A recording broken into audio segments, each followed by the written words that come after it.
Chapter 2. As the first light of morning seeped through the curtains of the hotel room, Cassie hastily gathered her belongings, her heart heavy with apprehension. The air was thick with tension as she awaited the arrival of the driver who would escort her and Liam back home. To her surprise, Nikisha, Derek's mother, stood beside the driver, her presence casting a shadow of unease over the room.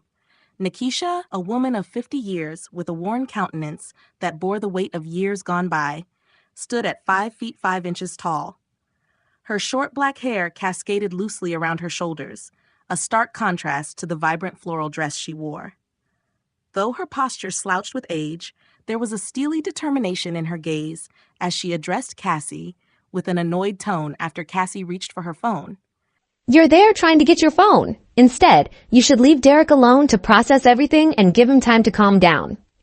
Nikisha's words cut through the tension, her tone firm yet tinged with concern. Beside Nikisha stood Carson, the driver, his towering frame reaching 6 feet in height. His long hair was cornrowed back, framing his brown complexion, while his attire, a torn pair of jeans, slippers, and an old, discolored shirt, hinted at a life marked by hardship. Meanwhile, Cassie, petite and resolute, stood at 5 feet 3 inches tall. With her long red hair framing her delicate features, she exuded an air of quiet strength. Clad in tight jeans and a white crop top that hugged her slender frame, she epitomized resilience in the face of adversity. Her 4-year-old son, Liam, stood beside her, a picture of innocence in his summer trunks shorts and tank t-shirt. Standing at 3 feet 6 inches, his dark brown eyes filled with confusion. Cassie's hand hovered uncertainly over her purse, her heart pounding in her chest as she weighed Nikisha's words. Despite the overwhelming urge to confront Derek and defend herself against his accusations, she knew that pushing him further in his current state would only make things worse. With a heavy sigh, she reluctantly withdrew her hand, her fingers curling into fists at her sides as she fought to rein in her emotions.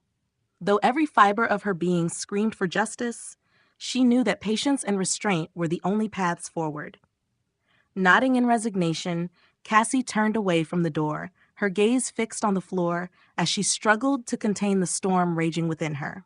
With a deep breath, she gathered her resolve, steeling herself for the difficult road ahead. Though the urge to confront her husband burned fiercely in her chest, she knew that true strength lay in restraint, in allowing him the space and time to confront his own demons. Derek emerged from the shadows, his words cutting through the air like a knife. You're not taking any of those clothes or the phone that I bought you, he declared, his voice laced with bitterness. Standing at 5 feet 9 inches, his stout frame was accentuated by the bright red shirt that strained against his ample girth. He sported jeans shorts that hung loosely around his waist, while his feet were clad in a pair of well-worn black Vans slippers, the rubber soles scuffed from years of use. His hair, a testament to his vanity, was meticulously styled into cornrows, with extensions added to compensate for its lack of length.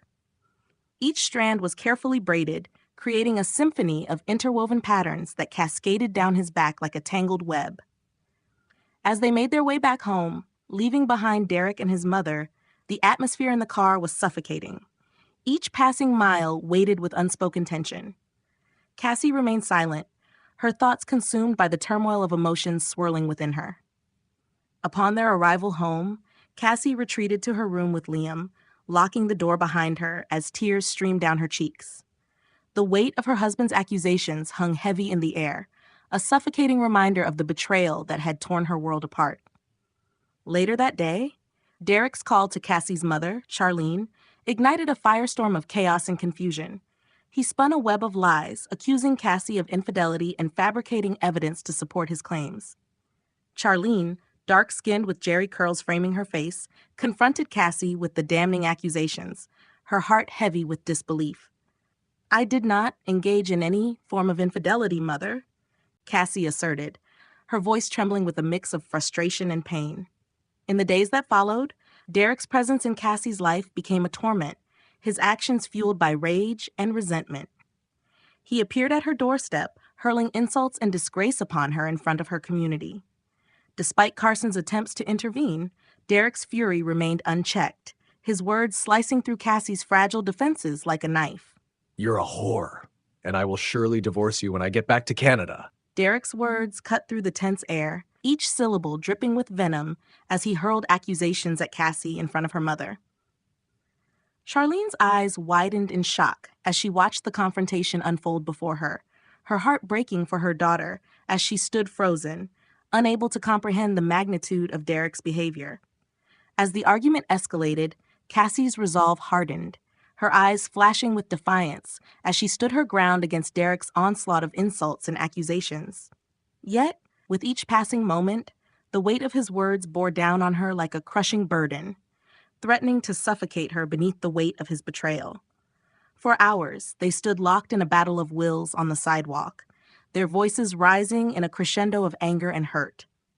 Derek's attempts to forcibly remove the ring from Cassie's finger only fueled the flames of their heated exchange, his demands echoing through the stillness of the night. I want my ring back. I don't want you or your men selling it to buy food. Derek's voice rang out in the darkness, his words a cruel reminder of the shattered dreams that lay scattered at their feet. Yet, even as Cassie fought to hold on to the last vestiges of their love, she knew that their marriage had been irreparably broken. With a heavy heart and tears streaming down her cheeks, she watched as Derek stormed off into the night, leaving behind a trail of destruction in his wake. In the aftermath of their confrontation, Cassie stood alone in her room, her heart heavy with grief and disbelief. The confrontation left Liam distraught, his tiny frame racked with sobs as he grappled with the sudden absence of his stepfather. The stress of the situation took a toll on his health, sending his temperature soaring dangerously high. Desperate to help her son, Cassie turned to Derek for assistance, the gravity of the situation outweighing her pride.